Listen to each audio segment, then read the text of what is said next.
Hey y'all, and welcome to the Max Life. So you can see we went from target practicing on a bright and sunny day to it is so dark and cloudy. We have been on tornado watch alerts on and off all day with the weather that has come in. It goes from flooding and super dark to slacks up a little bit. Flooding and super dark to slacks up a little bit. So kind of on and off bad weather all day today. So we are just at home. We're keeping an eye on the weather and the weather conditions. And we have really been blessed so far because most of it has either been above us or right below us. And we've kind of been stuck right in the middle. So counting our blessings there, praying for all of those around us, obviously, and hoping that we don't get much bad weather because obviously we wouldn't want any of our animals hurt. We do have a couple of things moved around, like Juliet is in the shop next door to keep her safe. So just keeping an eye on the weather today. Hopefully we won't lose power. We haven't so far. We have already done breakfast and I am about to prep for lunch now just in case we lose power, but hopefully that won't happen. So the wind has really started to pick up here. It has lightened up some, so that's good. Right now, north of us is a huge line of red. Again, we're still right. This is probably an hour since I've turned the camera on. We're still right in the middle of all of the red around us.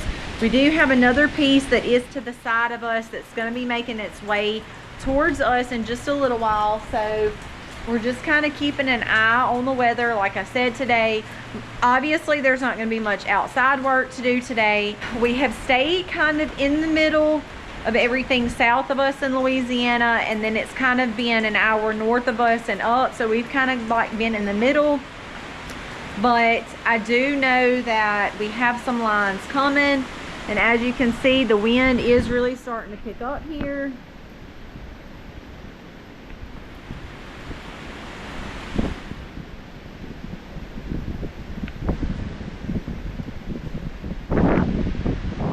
I'm surprised that dead pine right there has not fallen yet. But thankfully it is leaning away from the house, so that's good.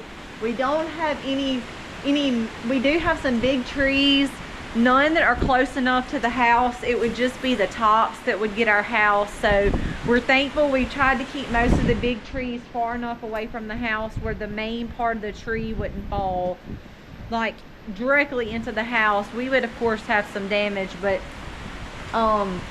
like the big tree that's right there, if that was to come down, of course it would crush our outdoor living space, but we would only get the tops of the trees that would actually be into the house. So again, just kind of watching the weather right now to just kind of see what it's going to be doing today. It is pretty dark outside. That kind of comes and goes though, like the wind and the rain has pretty much been doing. So far we are still in the clear. I'm going to show y'all what I'm talking about. If you look here on our map on the phone, we are right here. Eliza, hold this. This is Louisiana down here. This is an hour north of us. So we are like right in this middle section where literally all morning pretty much all the storms have gone around us. So we are so thankful we have not had any damage. We do have some friends out in the country that have lost power about 30 minutes from us, but we have had no trees down. We've had no straight line winds, thankfully. Believe me, we've been there before and it is not fun. We do still have power, so far everything is good. I believe most of the storms have made their way for the most part out of our area, so we are very thankful for that, and no major damage here on our farm. Aiden and I have finished up some chores. Thank you, buddy. No, you can't walk down there, it's way too wet. We moved all the birds in the mobile chicken coop. They needed that. Now that it's not raining anymore, we have let Lamb out. We also moved the cows from the field that you guys saw us move them in last. It was super easy. This is one of those really easy times where literally one of us could have done it by ourselves. Literally just walk them right across the road over into the other pasture. Between the two gates that swing open and the side by side, it literally blocks the road. So super easy. We just move their feed container, their water right over. I gathered the eggs.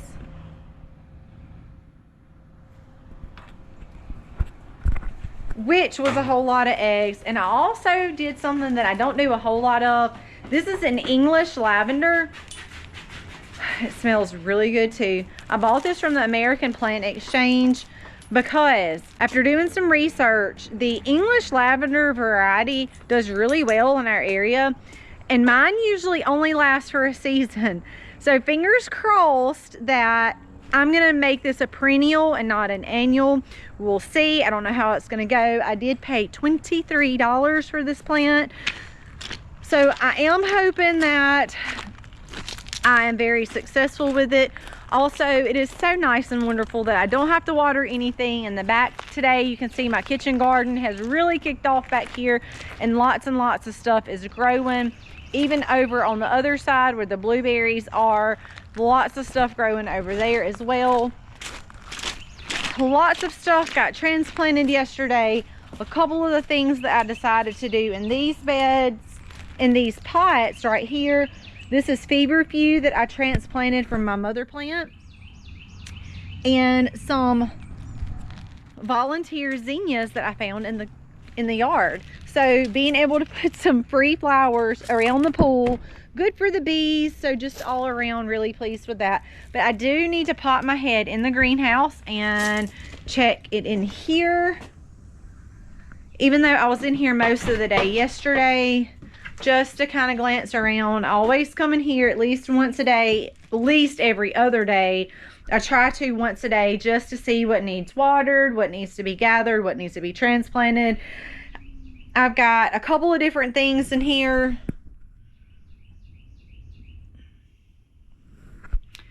Cucumbers, I split my comfrey again. I'm liking that, being able to split my comfrey. I have some different tomatoes that will need to be going in some different pots soon. This was one flower that I got last year from Azure. It was called Kiss Me Under the Garden Gate. It's a really old flower, and I saved my seeds, y'all. And now this year I have several. They grow off and put off these beautiful pink flowers. And y'all know that I've told y'all I'm not actually a flower grower, but I do like to grow some for the bees, because that is food for our bees, which ultimately give us food. So just a couple of things. I transplanted some peppers yesterday. My marigolds will have to be transplanted soon as well. I'm gonna let y'all take a look at those. I transplanted some dill yesterday too. Y'all see my dill. That is wormwood. Some more tomatoes. So that y'all see why I have to come out to the greenhouse every day just to put an eye on it. Holy basil, when this thing goes to seed, it literally seeds everything in the greenhouse.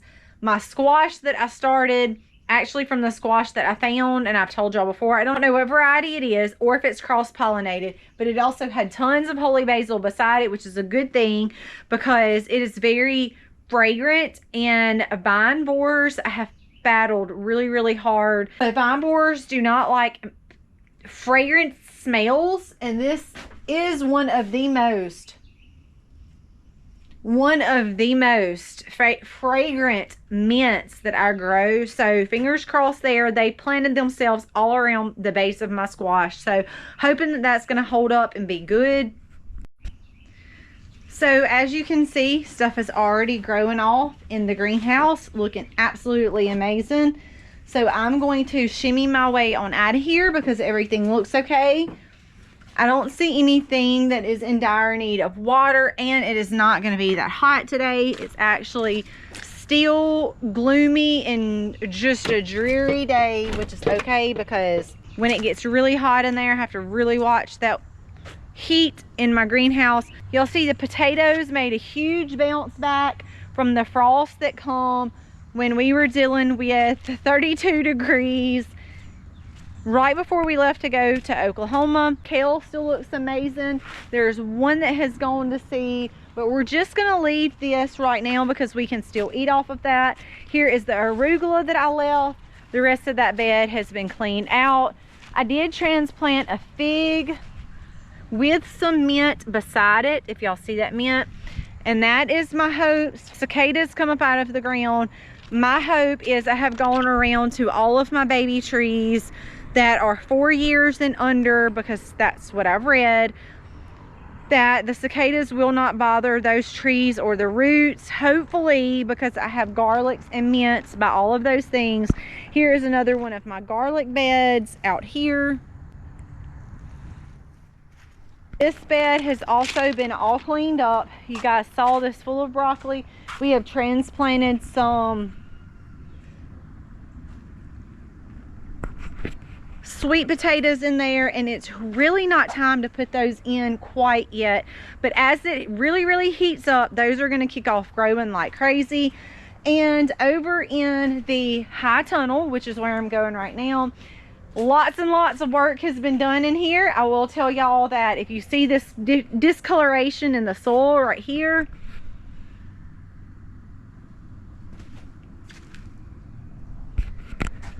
that is where Colby and I told y'all that he was bringing my rabbit manure buckets down here.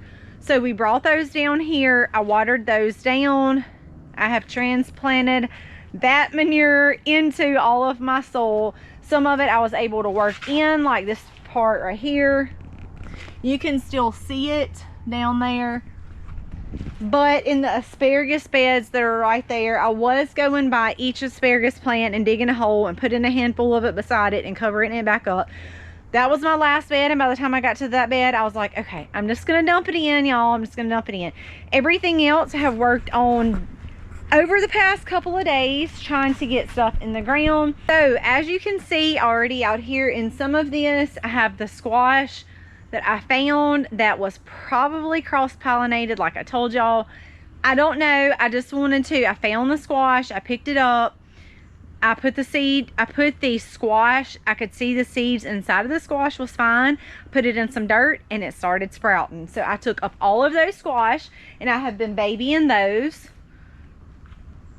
They are going to be more hardy, of course, because they have already accumulated adapting to our environment. Now, like I told you, it's very possible that they were cross-pollinated, because I had squash into my zucchini, which were probably planted way too close for me to keep seed. So I don't really know what they're going to grow off, but we planted them to see. I also planted some different things in there for companion planting, because it is very important, especially where we live and we deal with bugs a lot. There's also lavender. I also put some dill and some marigolds in there.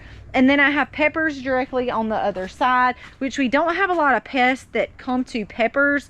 So I just kind of put all of that stuff together in these beds. Of course, I had already shown y'all some of my sweet potatoes that were going in there.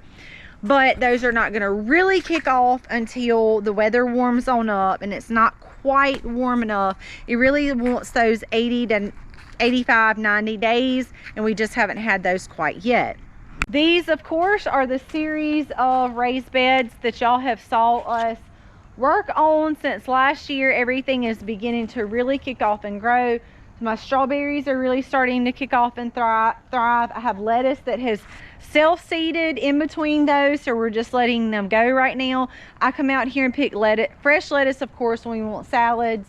I have different places, of course, like I said, lettuce. Also, garlic is still growing out here. And eventually on this garlic, we will come out here and harvest all of this and turn around and plant more things. One of the things that I did when I brought the manure was add, this is netting that we used to use for our meat birds, and since we currently do not raise our meat birds in those nettings anymore, for a number of reasons, I decided to utilize this for my beds, because when I add rabbit manure into my beds, the dogs love to dig. It causes them just this anxiety to want to get in my beds and dig, which obviously is a major problem. And I don't want them tearing up my beautiful beds of things that you can see we have kicked off and really started growing. You see, this kind of was an empty spot because we had potatoes over here. I had stuff here when we planted the potatoes. Now this stuff is gone, the potatoes are growing, and now we're refilling back in this spot. So just kind of alternating, keeping things constantly growing in places. That is what we want to do constantly. If there's something there growing, as soon as it comes up, we want to feed the soil again really good with our rabbit manure, turn around and replant, because when we have stuff in the ground and growing, then that means we're going to be able to feed our family. Even though we were battling really bad weather and it's still kind of cloudy, the majority of it has gone. We are so thankful. We are so very blessed that we kind of just stayed in the middle. We did not have any major damage. There were a couple of limbs that I seen I had to leave one time earlier, but thankfully we did not have any major damage. We didn't lose power. If we lost power, that would have been the least of my concerns, as far as making sure our farm stayed safe, our animals stayed safe, and obviously all the food that we're growing is very important to us during things like that. So counting our blessings today. I hope you guys stayed safe as well during the weather. Stay tuned for more updates as I'll bring y'all along on everyday life. God bless and happy homesteading, y'all.